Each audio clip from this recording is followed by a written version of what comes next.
যা গরম পড়ে গেছে, বাপরে বাপ। আর খাবার দাবার খেতে তো ভালোই লাগে। ও বাবা, তার ভেতর আবার তোমরাও চলে এসছো।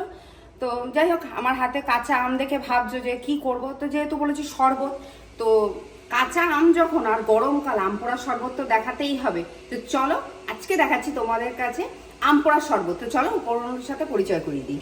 এটা কিন্তু আম পুড়িয়ে নিয়েছি আমি।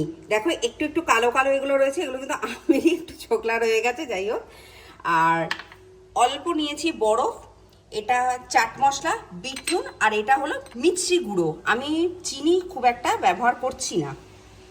এখানে আমি যে আমটা পুড়িয়ে নিয়েছিলাম, যে কাঠটা বেরিয়েছে, সেই কাঠটা পুরোটা একটা বাটিতে দিলাম।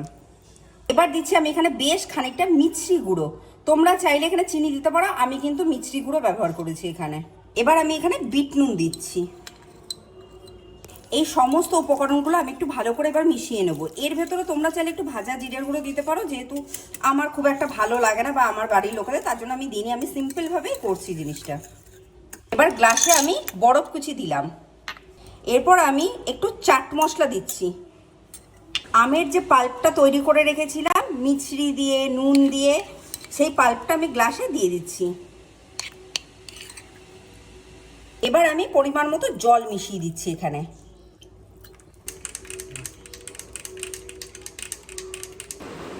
তৈরি হয়ে গেছে আম পোড়ার শরবত, আর খুব সহজভাবে দেখিয়েছি। তো তোমরা অতি অবশ্যই বাড়িতে ট্রাই করো। আমার ভিডিওটা, আমার রেসিপিটা যদি ভালো লাগে থাকে, তোমরা অতি অবশ্যই আমার চ্যানেলটা সাবস্ক্রাইব করো, শেয়ার করো, লাইক করো, প্রচুর প্রচুর কমেন্ট করো। আজ তাহলে আসি।